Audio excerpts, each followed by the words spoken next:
orthopedics. It's one of the important subjects in the medical training, and if you can understand it, it will be very nice and nice opportunity. So it's just my challenge to recap some of the concepts, and you can follow me along and as you're preparing for your exams and other things. So my name's Dr. Lab Scientist Jeremiah Pusa, and I would love to go through the some important topics in orthopedics, and I prepared some slides, not real slides, some kind of book, but summary book to explain different concepts in orthopedics which we can learn. So without loss of time, I would like to recognize the use of material from Dr. Thomas, who is founder of Zero to Final, has a lot of other good material that if you are interested, you can buy some of his books and can follow him through podcast and other material which will be relevant for your future. So let us go and see along the journey, not necessarily today, but we will cover about osteoarthritis. So before that, we will do the introduction to orthopedics, why in Tanzania particularly. Then you go for osteoarthritis. We are going to do elective joint replacement. We do fractures. We will do hip fractures. We will do topic 5, which is compartment syndrome. We will do osteomyelitis. We will do sarcoma. We will do back pain and sciatica. We will do cauda syndrome. We will do spinal stenosis. We will do the myalgia parathetica. We will do trochanteric bursitis. We will do meniscus tears. We will do anterior cruciate ligament injury. We will do also Osgood scalar disease. We will do Becker's cyst. We will do Achilles tendinopathy, then Achilles tendon rupture. We'll do common foot problems. We'll do also frozen shoulder. We'll do rotator cuff tears. We'll do shoulder dislocation, orecranon bursitis, repetitive strain injury, and epicondylitis, dequevans, tenosynovitis, trigger fingers, Dupuytren contracture, carpal tunnel syndrome, ganglion cyst, and I will do again finish up with antibiotics in orthopedic. And here just putting up some important thing to discuss, but I would like you to have a search in different paper as of current medication which are in use, and also check with a local guide which you are particularly there. So let us start. Introduction. Orthopedic surgery is the branch of surgery dealing with a condition involving the muscular system. The orthopedic surgeons use both surgical and non-surgical means to treat musculoskeletal trauma, spine diseases, sports injury, degenerative diseases, infections, tumor, and congenital diseases. Actually, the congenital disease is not part of this summary because we will do it in the summary of orthopedic in pediatric.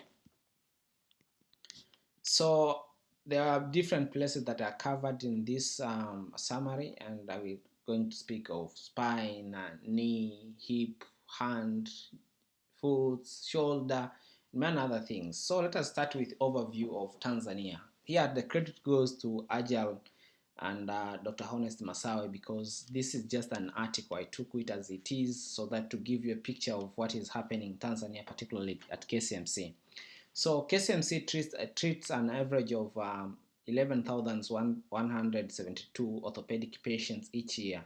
Approximately 57.1% of these patients are seen as outpatients in clinic, and 30% are seen in the emergency department, and 12.8% are admitted as inpatient in the orthopedic ward. Road traffic accident currently represent the most common etiology of injury requiring admission. So the word admission at is 63.7%, followed by fall, which is 28.9 28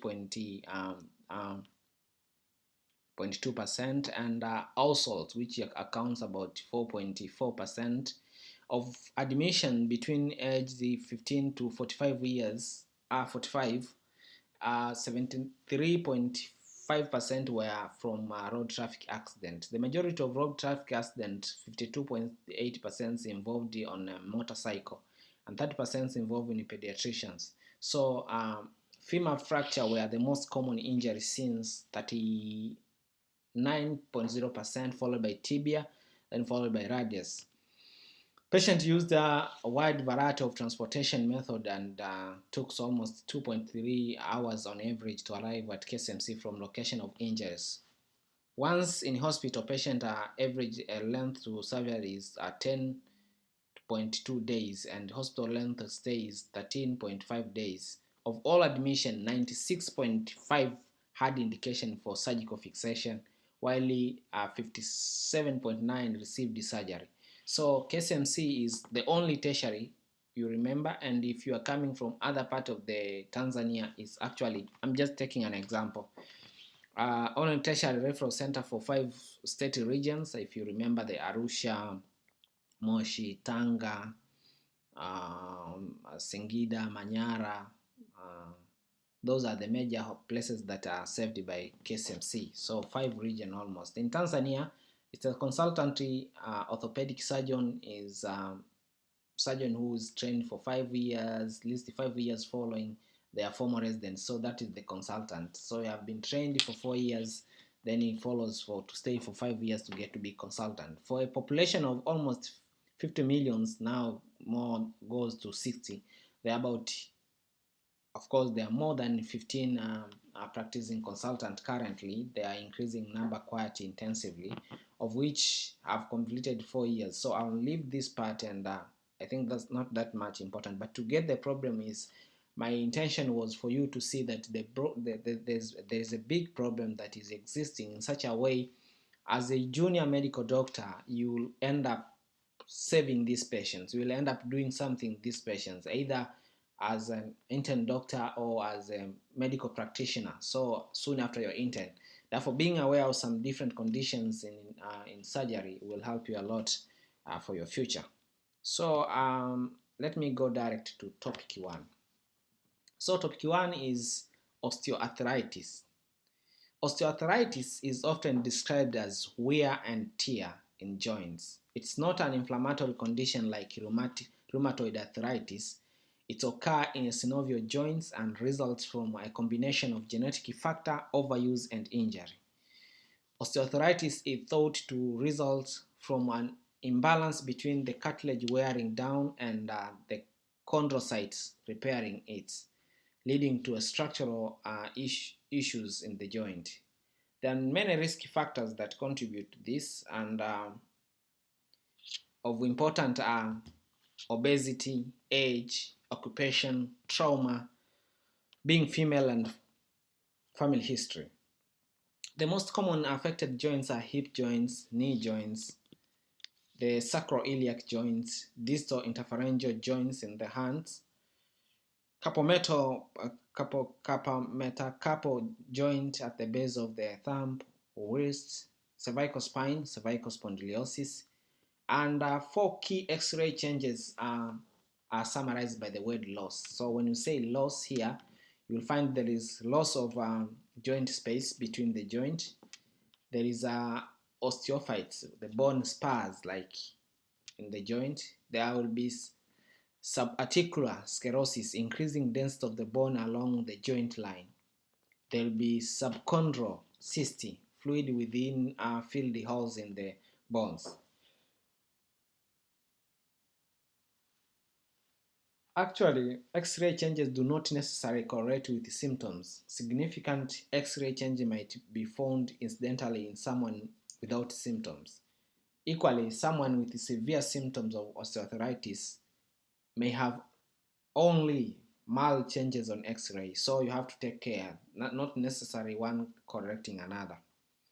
So the presentation which the patient will come with, the osteoarthritis patients will come or will present with joint pain and stiffness. They will have the pain and stiffness tend to be worse with activity and at the end of the day, in contrast to the inflammatory arthritis, where activity improves the symptoms. And the symptoms tend to be worse first things in the morning. So osteoarthritis leads to the deformity, instability, and reduce the function of the joint. To summarize here is like when I'm speaking of osteoarthritis different from other arthritis, osteoarthritis because it is involving use of the joint. So when you're using it, that's why you are going to feel the symptoms. So the more you use it, the more you feel the symptoms, but different from others. General signs of osteoarthritis are there's a bulk, bone enlargement of the joints, restricted range of the motions, there is crepitus and on the movement, also effusion, fluid around the joints. The important take here is patient may present with referred pain caused by arthritis, particularly in adjacent joints. For example, in patient presenting with lower back pain or knee pain, consider a problem with hip.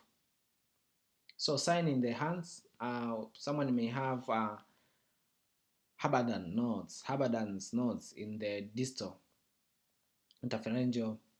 They will have also bulkhead nodes in the PIP joints, squaring at the base of the thumb at the carpometacarpal joints. They have weak grip. They will have reduced the range of the motions. So carpometacarpal joints at the base of the thumb is the saddle joints, with thumb's metacarpal bones sat on the trapezius bones, using it like a saddle. So it gets a lot of the use from everyday activities, making it very prone to wear. The diagnosis, according to the NICE guideline, when we're talking NICE guideline is in UK, NICE guideline updated in 2020 suggests that a diagnosis can be made without an investigation if the patient is over 45 years, has typical pain associated with activities, and has no morning stiffness or stiffness lasting under 30 minutes. Then you have to diagnose this particular patient with osteoarthritis. Management, the NICE guideline recommend a holistic approach to managing patients with osteoarthritis. It's a long-term condition that can be difficult to manage. Start with patient educations about the condition and advice on lifestyle changes such as weight loss if they are overweight to reduce the load on the joints, physiotherapy to improve strength and function, occupational therapy to support activities and function, e.g. special devices and adaptation at home, orthotics to support activities and function, also knee brace, for example. The use of analgesia involves a stepwise approach to control symptoms. So you can start with oral paracetamol and topical NSAIDs. Also, you can add up NSAIDs. Consider prescribing of the proton pump inhibitor, such as omeprazole, to protect the stomach, because as you're using the NSAIDs, means that you are risking the stomach to get stomach ulcer. Consider opioids such as codeines. Topical capsaicin, chill pepper, creams may be helpful where available. Sometimes you can use other things. Intra-articular steroid injection provide a temporary reduction in inflammation and improve symptoms. Joint replacement can be used in severe cases. The hip and knee are the most commonly replaced joints. Medication notes, NSAIDs like ibuprofen and naproxen are very effective for musculoskeletal pains. Ibuprofen however, they need to be used in caution, particularly in older patients and those on the anticoagulants such as aspirin and DOAC. They are better used intermittently for a short time to get the pain under control rather than continuously. They have several potential adverse effects, including gastrointestinal. In gastrointestinal tract, the ibuprofen or NSAID they can cause gastritis and peptic ulcer, leading to the upper GI bleeding. In renal, they can cause side effects such as acute kidney injury or acute tubular necrosis or progressive kidney disease. In cardiovascular disease, they can cause side effects such as hypertension, heart failure, myocardial infarction, and a stroke. Then they can exacerbating of the asthma can happen. So in terms of NSAIDs, so gastrointestinal, the effect, renal, the cardiovascular system also it can be affected. Opioids should be used uh, cautiously, as they can have significant side effect and patient can develop tolerance depending on dependence and withdrawal symptoms. There is a minimal evidence that they work for chronic pain, so they often result in patients becoming dependent without benefiting from the pain relief. That was the summary on the topic of osteoarthritis. Our second topic is elective joint replacement. As currently, let us end up here, then we'll continue for other topic.